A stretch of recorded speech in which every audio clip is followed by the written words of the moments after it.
Ladies and gentlemen, hello wherever you're hearing this, good morning, afternoon / evening, and welcome back to another episode of the Pitch Side podcast. Let's start, of course, of what happened in the Champions League yesterday. We're going chronologically here, group by group, not by the time. We're following group by group, if you are asking.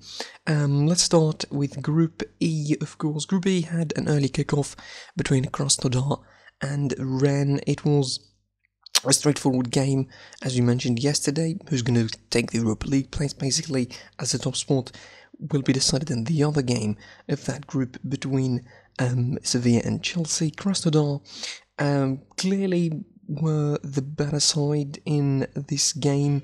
Not in terms of possession exactly, but in terms of getting their tactics right, getting their game right on track against a French side that couldn't really find himself into the game. A goal in the 71st minute, Marcus Berg making it 1-0 for Krasnodar, and that was your lot for the day for that game. Rennes, unfortunately, for all of their performances and for their possession actually in the game and the chance that they had and the good players that they have, they couldn't make up for it and they couldn't win and they couldn't get themselves a Europa League place.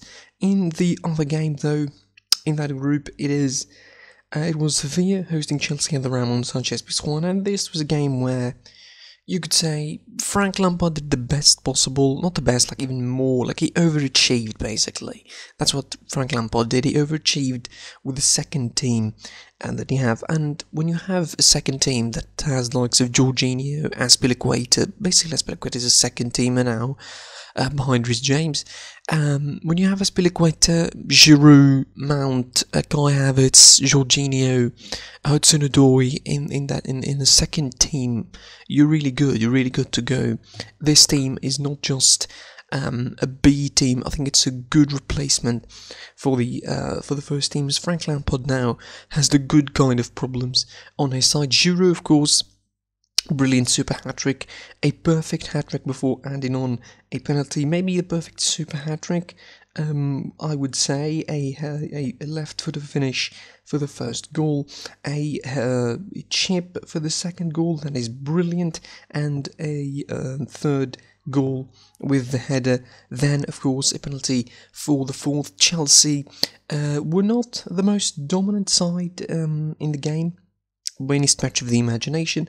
In fact, you could say that Sevilla had the better opportunities, had the better chances in the first half. In particular, they were more driving forward, but it was Chelsea who had the goals, ending the first half having a 1-0 lead, and then you have and then of course Frank Lampard came up from the bench with some substitutions and bringing up some first teamers to keep the legs fresh. In N'Golo Kanté, Mason Mount for Christian Pulisic, by the way, had a start as well. It was nice to see him play, and Hakim Ziyech coming in on the bench in the second half.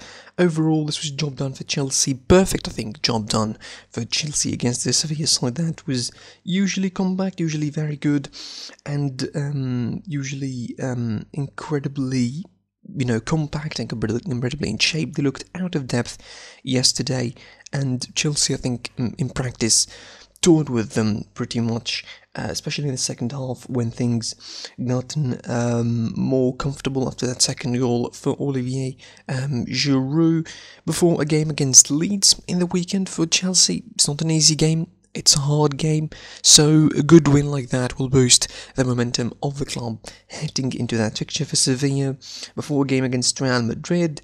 I mean, you cannot say that Sevilla were worse than Real Madrid. Maybe this was just a dip in form because Real Madrid have been consistently inconsistent and consistently outright bad this season for Sevilla. It is 4-0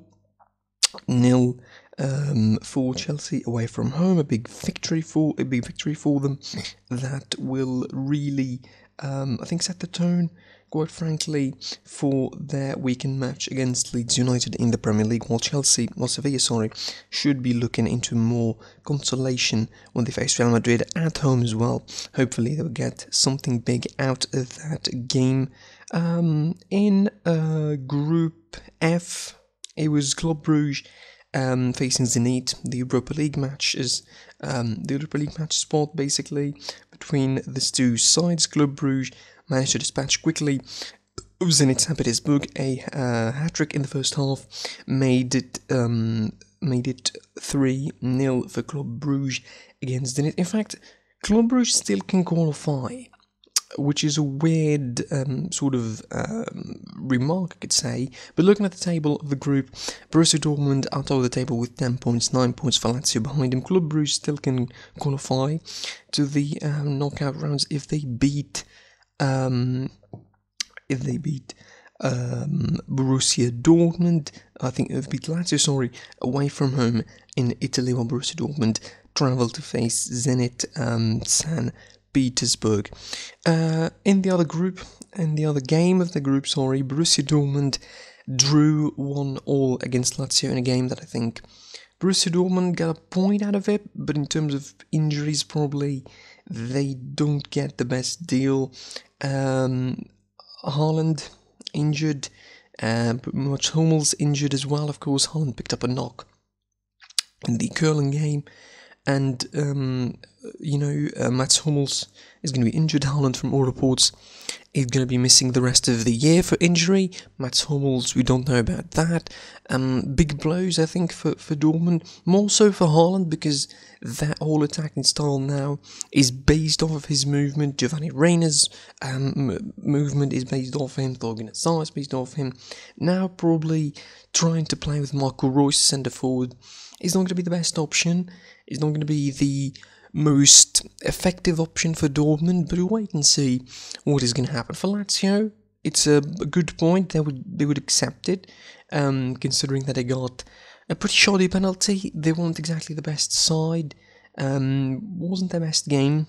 Dortmund were ahead of them by a big margin, having the better possession, having the better chances on goal. It just speaks volumes, I think, when you see how Lazio are playing and you say they could have done more. They could have done more in this game to annoy Dortmund, considering that it didn't have Haaland, they didn't have that potent threat up front that you could be afraid of defensively. Yet Dortmund still scored from Rafael Guerreiro. I think a goal that should be talked about, and Simone Inzaghi probably have discussions with their defence about it. I mean, similar to the ones that they conceded against Udinese in the weekend.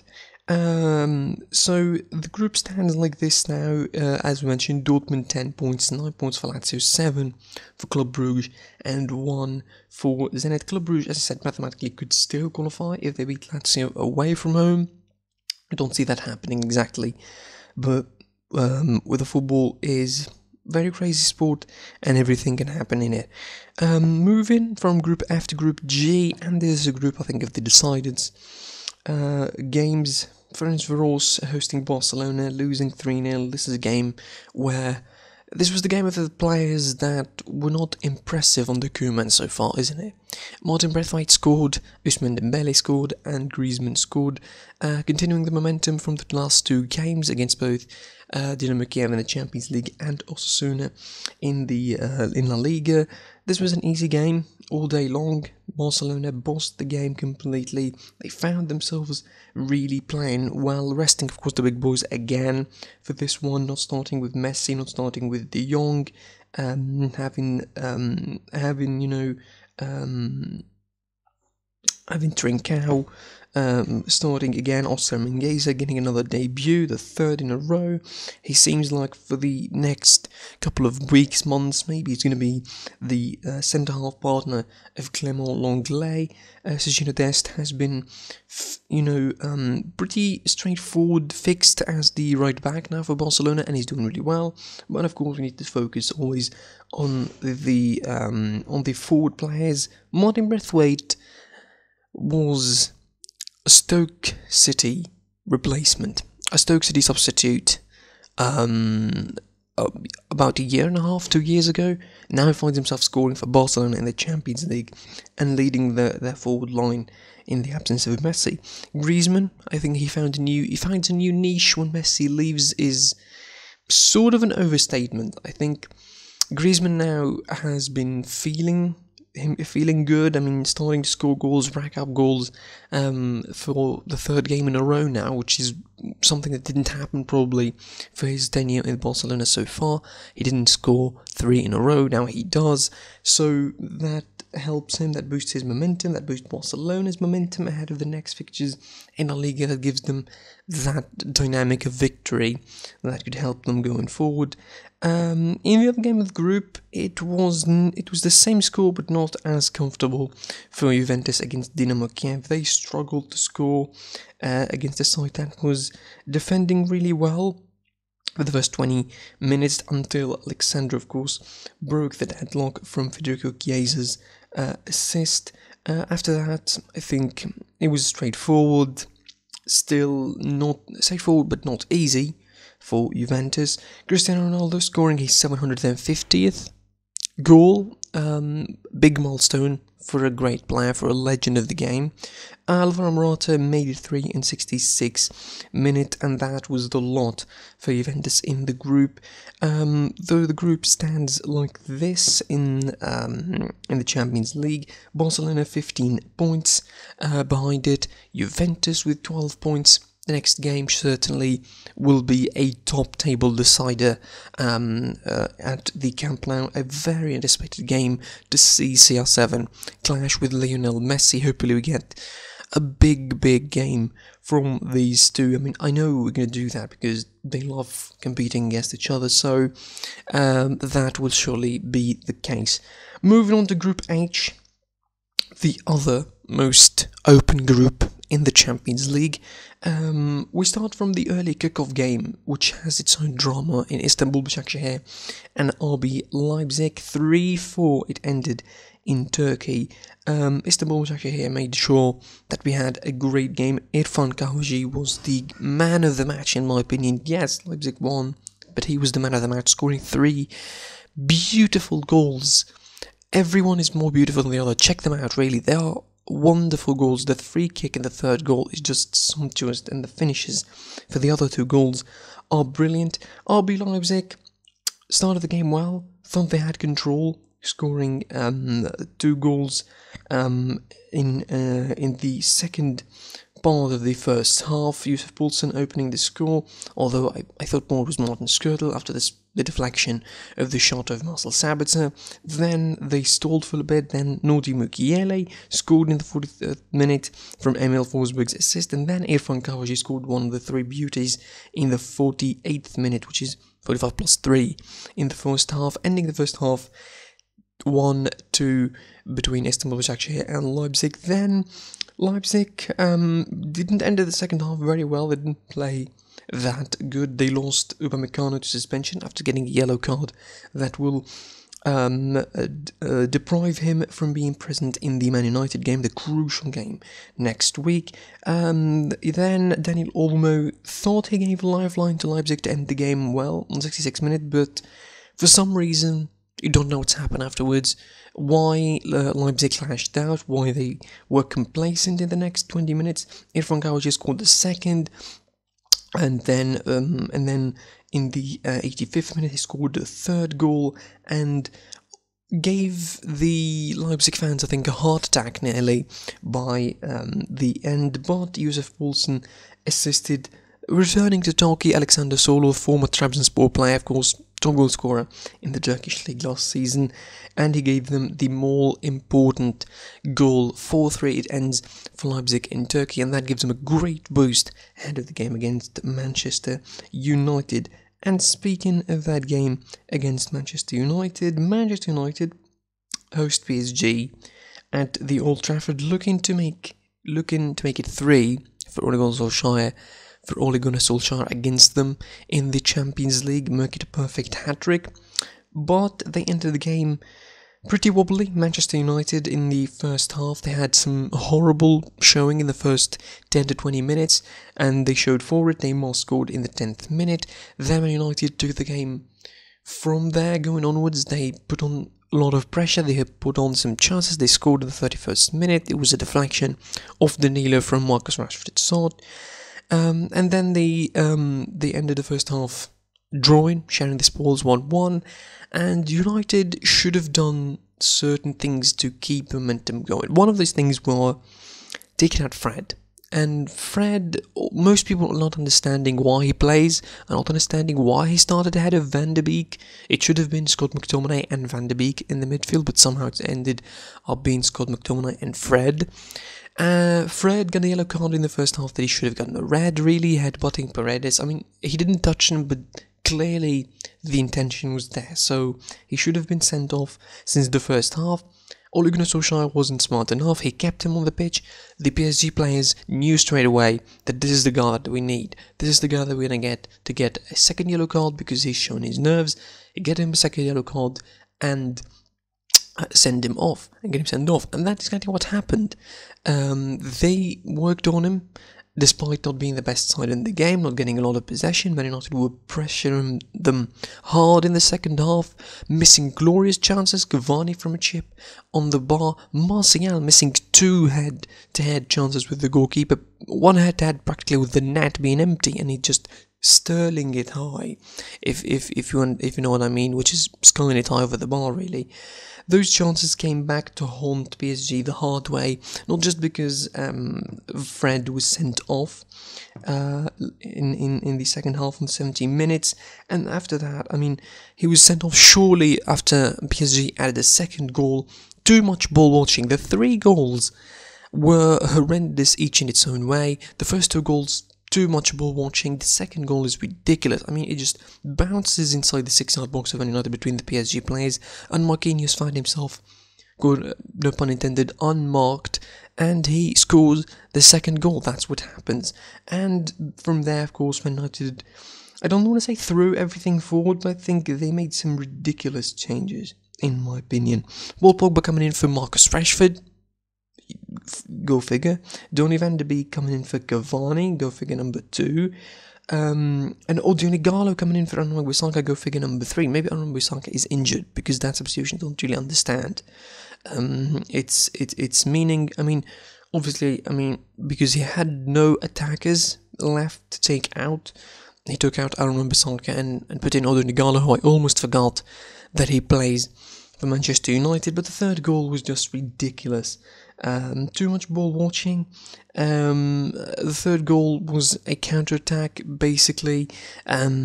Rafinha finding the space, setting up Neymar, Maguire falling on his arse on the line of the net was probably the image of the game that sums up how United acted in this game. They missed the chances, they shoot themselves in the foot, and they lose the game, quite frankly. And that result is not just a normal loss, it's a loss that would give PSG the advantage over them in the head-to-head, and would give them, quote-unquote, a lot of headaches heading into the next game against Leipzig. That's a lot of heads right there. For Paris Saint-Germain, they have an easy task against Istanbul Başakşehir. Pretty much their qualification is in their hands, unless something crazy happens, which I think from watching Istanbul Başakşehir versus Leipzig is very likely to happen. So that group at the moment stands like this. Man United are so the group stands like this. Man United are top of the group. I almost mistaken that. Top of the group with 9 points. I mean, what a lead they have. 9 points for PSG behind them. 9 points for Leipzig behind them. So, put it simply, the winner between Man United and Leipzig will qualify alongside PSG if they draw. Like, the draw is needed for PSG to qualify if United and Leipzig, if one of United and Leipzig win their game.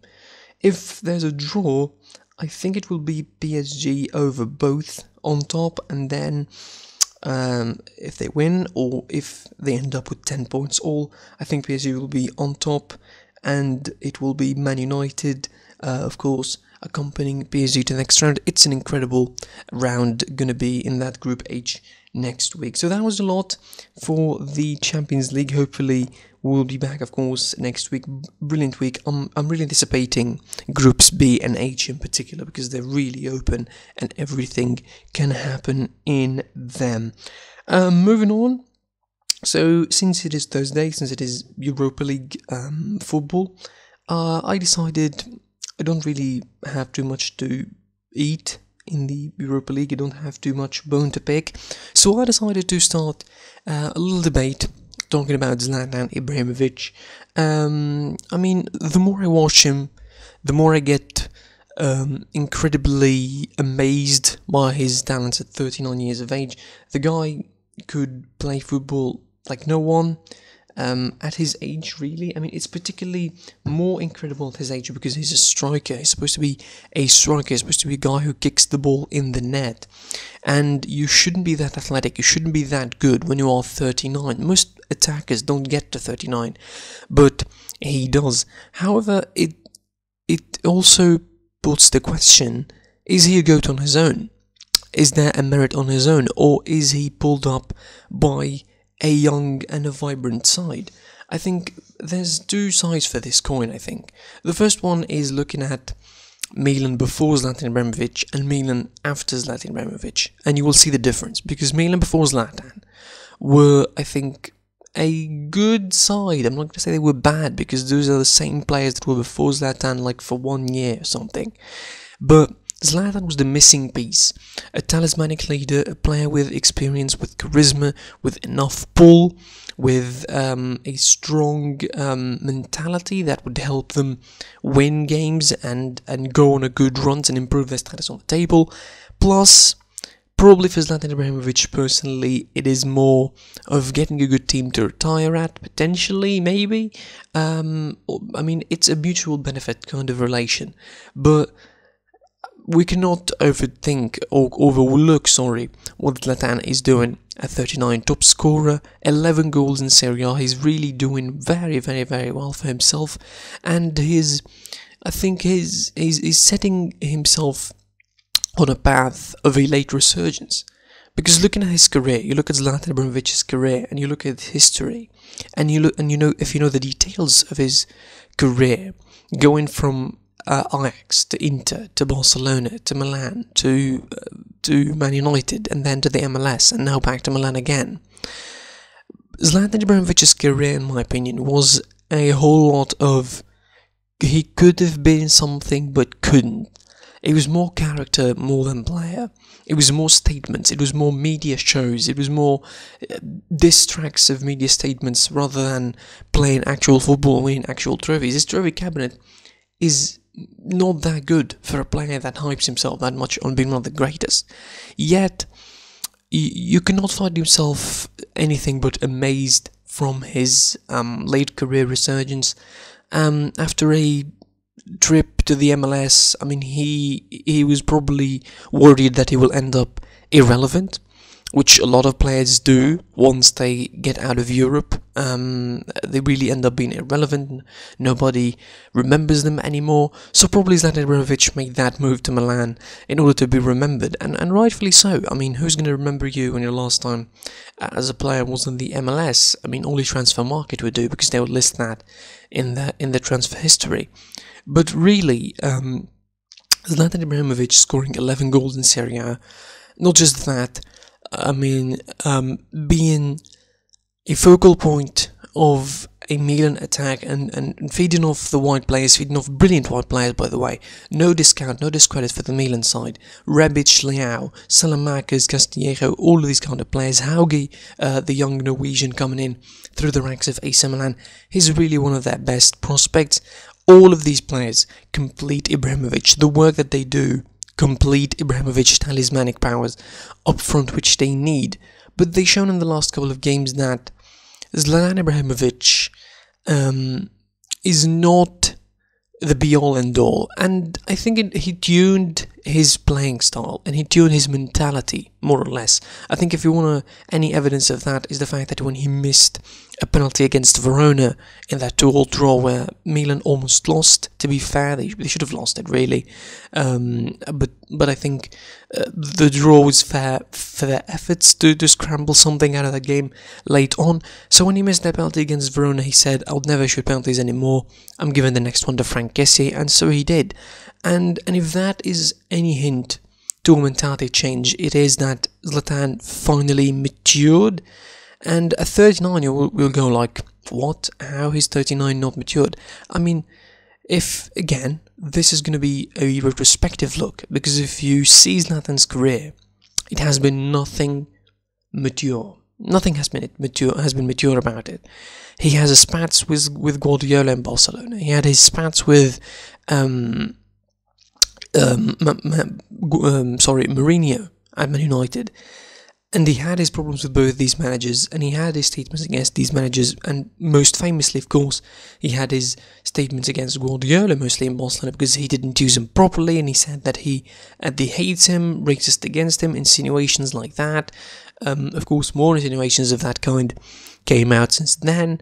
I mean, his career at probably the lowest point, I would say, was at Barcelona, really, when you consider that his highest point or his greatest success, quote-unquote, is in PSG and in Ligue 1, and he's their second historic goal scorer with 180 goals or something. It's just crazy to think that a player that hypes himself to be one of the best and one of the greatest, and the player that said that Messi probably wouldn't succeed in the Premier League, ironically, his best career move or his best success and his longest stint as well, if you think about it, his longest stint was in PSG, and his most successful was in PSG in terms of scoring goals and putting himself on the map, really, but never been one of the greatest, never been one of the first people who spring to mind when you talk about the greatest of football ever. You don't say Zlatan Ibrahimovic straight away when you think of GOAT. You think of Ronaldo, you think of Messi, you think of the late great Maradona, you think of Pele. You don't think of Zlatan Ibrahimovic straight away. He seems to be in a weird place. He seems to be on his own, not a great, but also not a normal player. Not a normal player in terms of being a character, being the showman that he is, being the wild lion that he is at 39 years of age, you know, throwing statements and throwing disses right, left and centre. But he's not a GOAT because he hasn't achieved a lot of things in his career. Even the titles and the trophies that he has in his career are mostly achieved by the help of the rest of the club that he was in, not because he was the talismanic leader that he should have been. So to wrap it up, Zlatan Ibrahimovic was afraid to be irrelevant. That's the point. He was afraid to be irrelevant. He was back to Milan, and I understand that, and he rightfully so can do that. He's justified. I mean, he has the right to do that, really. Milan found the talismanic man. Zlatan Ibrahimovic found a more comfortable place to play, to probably finish his career. I mean, even Zlatan, with all some inhumane athleticism that he does, you cannot expect Zlatan to play football past, 1-2 years, and at the very best, I mean, even the likes of Paolo Maldini and Javi Zanetti, at max they would play at 41. I mean, you cannot expect Zlatan to play at 50, let's be realistic here. So, it looks like Zlatan has maybe one more year in him, at the top level, like with AC Milan. He has probably one full year in him. We will wait and see. I mean, we are all amazed. And again, the question, is he a GOAT, is going to be depending probably a lot on if he does something with Milan this season. If he wins the Serie A with Milan this season, if he leads this Milan, and this Milan isn't great, by the way, but a decent side under Pioli, who did a good job of creating a shape for them, creating a normal form for them, having themselves set up in a certain way. That is going to be the defining factor, I think, if we're going to add Zlatan to the GOAT list, or we're not going to add him to the GOAT list. we'll wait and see. We'll have the rest of the season ahead of us. That was all for this episode. Thank you for watching / listening. You can hear us on Spotify, of course. Like, share, and subscribe to the channel on YouTube. Follow us on the usernames that are appearing on screen on Instagram and Twitter. We are available on Spotify, Google Podcast, wherever you listen to the podcast from, by, of course, the help of the Anchor app. You can download it or go to anchor.fm to create your own podcast. That was a lot for episode 9 of the Pitchside Podcast. Until tomorrow, I was your boy, the HOD of the PSP. Stay safe, good there, and goodbye.